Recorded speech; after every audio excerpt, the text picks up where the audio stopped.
Olá, bom dia, boa tarde, boa noite, dependendo do horário que você estiver assistindo essa transmissão. Sejam muito bem-vindos. Hoje vai ser mais uma conversa, tá? Muito mais uma conversa sobre bachelar, tá bom? Tudo que eu vou falar aqui está baseado principalmente no artigo que foi proposto para a disciplina, né? Um artigo de Alice Ribeiro Casimiro Lopes, Bachelar, o filósofo da desilusão.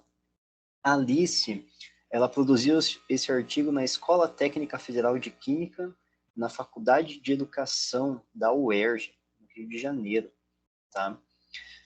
Mas antes de começar sobre o artigo em si e sobre as ideias de Bachelard, eu gostaria de me apresentar para vocês, tá? Eu sou Stefano Poleto da Silva, tá bom? Eu sou aluno de Física Licenciatura, sou aluno de Metodologia no Ensino de Física 3, tá?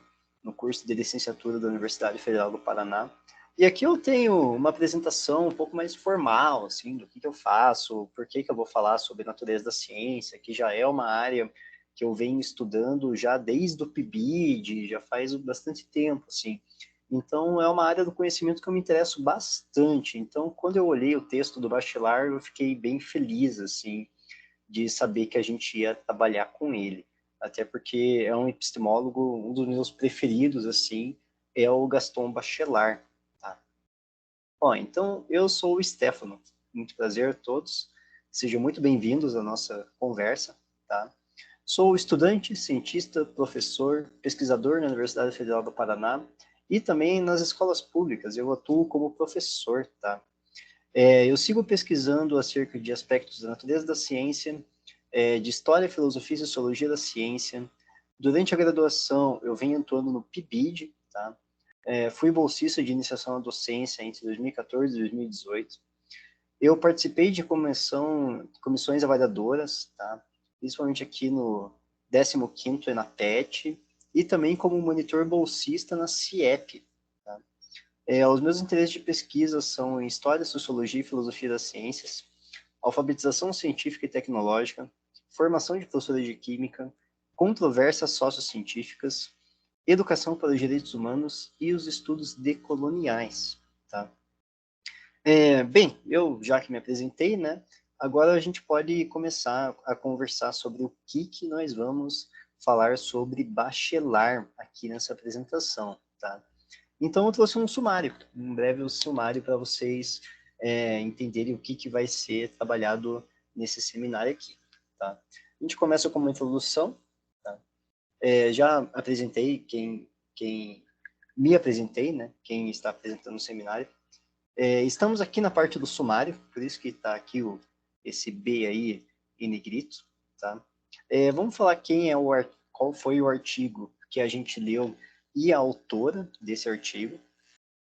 Vamos falar também sobre o corpo principal do trabalho, tá? Que é quem foi Gaston Bachelard, a epistemologia de Bachelard, algumas ideias, algumas concepções e uns conceitos importantes que são destacados no artigo, e a gente pode ver esses conceitos também muito presentes nos livros dele, tá? A formação do novo espírito científico. E um encerramento, com alguns comentários sobre o tema, sobre o texto, breves questionamentos e também as referências que foram utilizadas para essa apresentação e para esse seminário, tá bom? Então, esse aqui é o artigo que a gente trabalhou, tá? Da Alice Ribeiro Casimiro Lopes, Bachelard, o filósofo da desilusão. Está no Caderno Catarinense de Ensino de Física, volume 13, número 3, na página 248 até 273, de 1996. Então, já é uma referência muito bem conhecida, tá? Uma referência já bem consolidada sobre Bachelard. Bastante gente que vai começar a estudar sobre Bachelard, meio que é uma leitura obrigatória, assim, para você começar a estudar sobre Bachelard, tá? Então, sobre a Alice Ribeiro Casimiro Lopes, a autora do nosso artigo, tá bom? Ela concluiu o doutorado em educação pela UFRJ em 1996, é professora e pró-cientista na UERJ, bolsista de produtividade da CNPq desde 1998, foi coordenadora do Programa de Pós-Graduação em Educação, PROPED, de 2018 até 2012, publicou 4 livros completos, vários artigos em periódicos especializados e várias publicações em capítulos de livro. Orientou 21 alunos de mestrado, sendo uma como co-orientadora, 22 alunos de doutorado, sendo 3 como co-orientadora, 10 pesquisadores em nível de pós-doutorado. Atualmente orienta 10 doutorandos, 2 bolsistas de iniciação científica, CNPq e UERJ, e supervisiona um pós-doutorando. Tudo isso disponível no currículo Lattes da Alice. Já eu tendo me apresentado, já apresentado a autora do artigo, vamos começar a apresentar para vocês quem é Gaston Bachelard, o nosso epistemólogo de hoje, tá? No nosso corpo principal do nosso trabalho. Gaston Bachelard era francês, nasceu no dia 27 de junho de 1884. Seu pensamento focado principalmente em questões referentes à filosofia da ciência. Tá? Ele foi epistemólogo, químico, crítico, cientista e poeta. O primeiro livro dele foi de 1928, Ensaio sobre o Conhecimento Aproximado.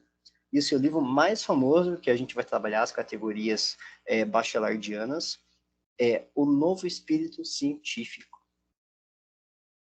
Então, como que está estruturado o artigo da Alice? Tá? E por que a gente vai estudar ele tão profundamente? A gente vai situar alguns aspectos da vida de Bachelard com alguns princípios gerais da sua filosofia. É bem importante entender a realidade histórico-social que está incluída em Bachelard, para então entender a filosofia da ciência que ele propõe. Tá? Em seguida, o caráter de filósofo da desilusão no processo de construção do conhecimento, a valorização do erro e da retificação na validação do conhecimento científico. Também analisamos diferentes facetas da perspectiva descontinuista de seu pensamento, ou seja, a noção de recorrência histórica, de ruptura, o conceito de obstáculo epistemológico, de racionalismo setoriais e a filosofia do não. Por fim, analisamos contribuições de sua proposta epistemológica para o ensino de ciências. Então, aqui a gente já começa a ver alguns conceitos que são bem fortes na teoria do Bachelard. Tá? Então, sobre as principais ideias, né? Em relação ao que a gente espera nesse livro, A Formação do Espírito Científico. Tá? A proposta nesse livro, geralmente, é mostrar o grandioso destino do pensamento científico abstrato. Para isso, temos que provar que o pensamento abstrato não é sinônimo de má consciência científica, como parece sugerir a acusação habitual. Então, a gente pode ver, a partir desse trecho aqui de Bachelard, bem, eu que trabalho sobre aspectos de natureza da ciência, a gente já consegue ver uma objeção, tá? Algo que vai, no caso, de encontro, tá? Vai, assim, sentido ao contrário ao que pensam os empírico-indutivistas, tá? Então, o Bachelard, a gente vai ver na obra dele que ele não se baseia em observações neutras sobre a realidade, que ele procura trazer mais o pensamento abstrato.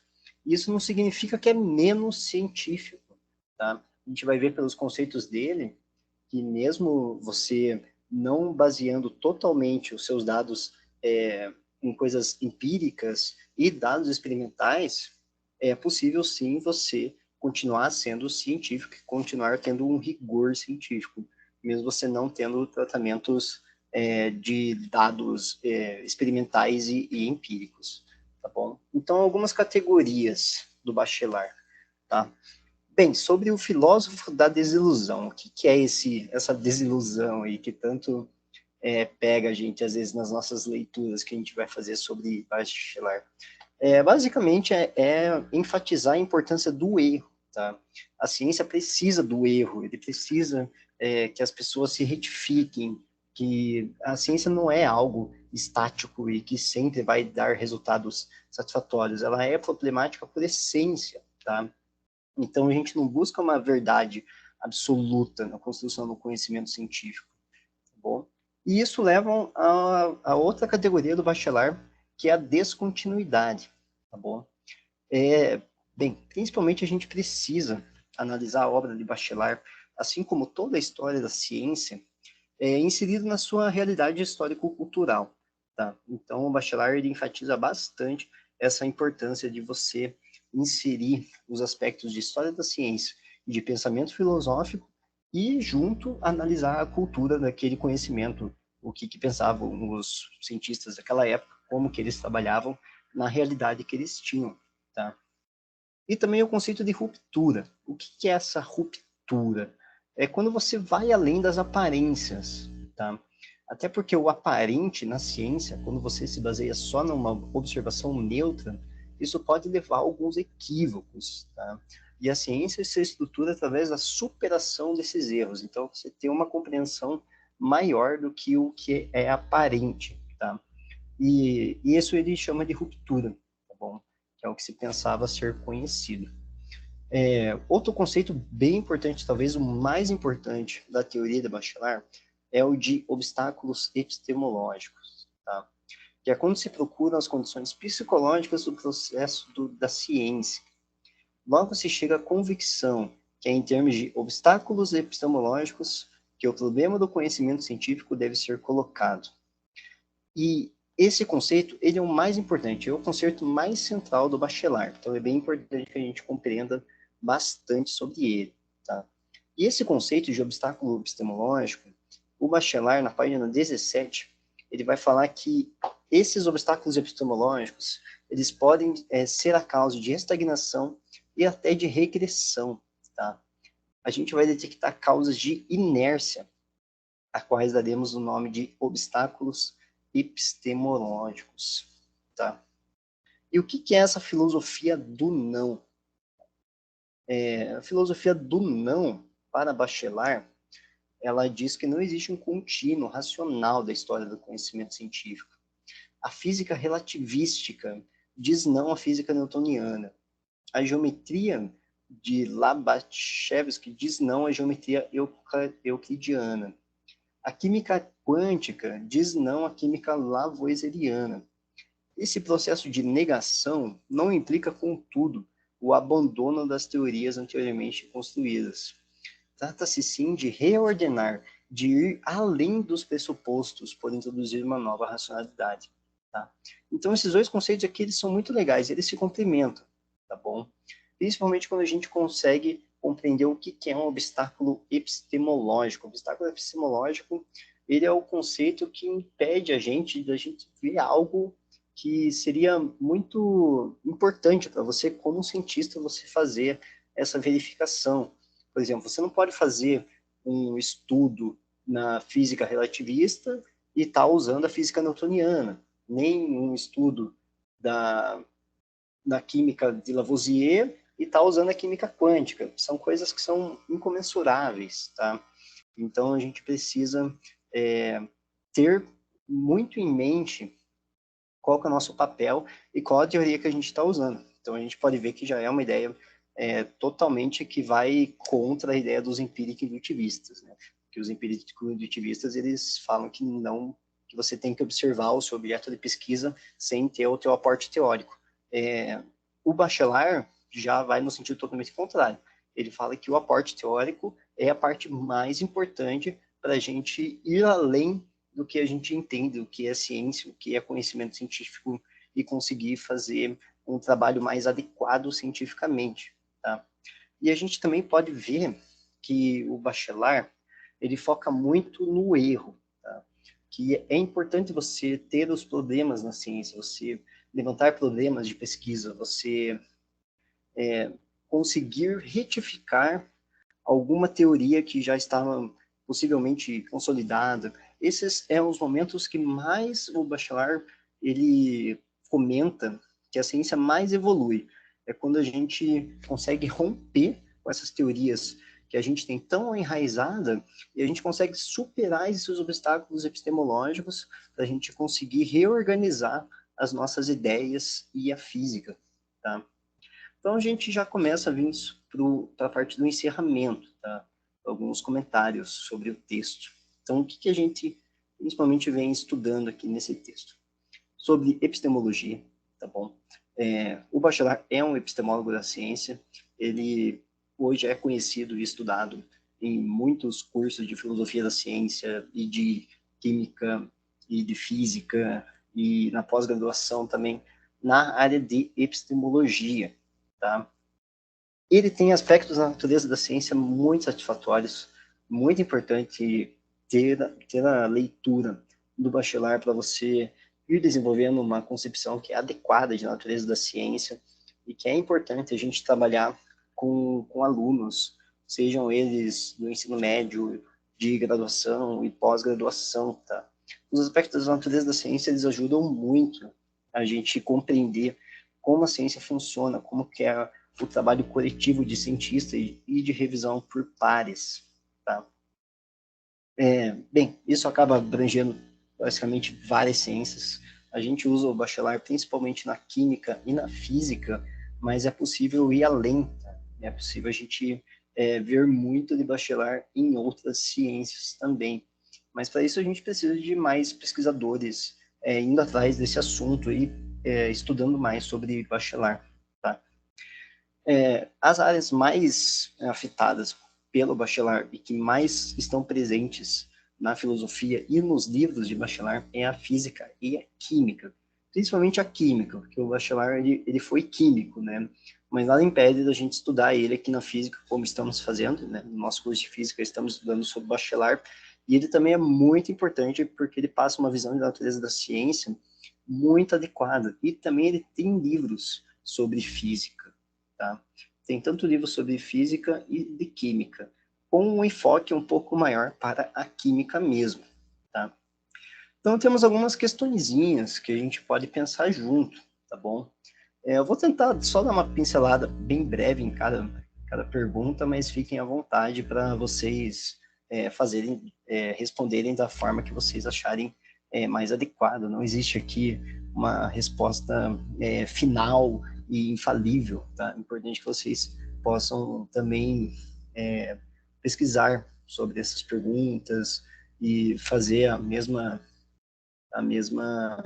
essa mesma prática com vocês, tá? Então, por que estudar a epistemologia de Gaston Bachelard? Tá? Bem, ele já começa com várias partes muito importantes, assim. É uma epistemologia que é muito conhecida tanto na parte da física quanto da química, e é bem importante estudar isso em várias outras ciências. A gente precisa de mais pesquisadores estudando sobre a epistemologia de Gaston Bachelard, sim, tá?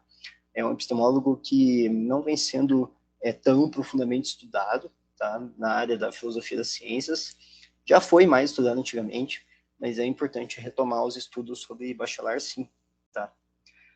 Como que ele vai estar presente no ensino de ciências? Bem, o conceito de obstáculo epistemológico é um conceito que está muito presente no ensino de todas as ciências, tá?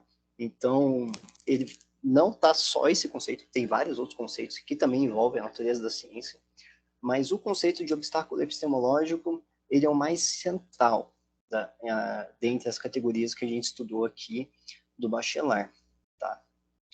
Bem, o bacharel, ele é químico, né? Mas como que ele está presente no ensino de física? E por que a gente vai estar estudando ele aqui no ensino de física? Bem, eu sou adepto de estudar todos os epistemólogos que tem, né? E a maioria deles são físicos, né? Por exemplo, Thomas Kuhn é físico.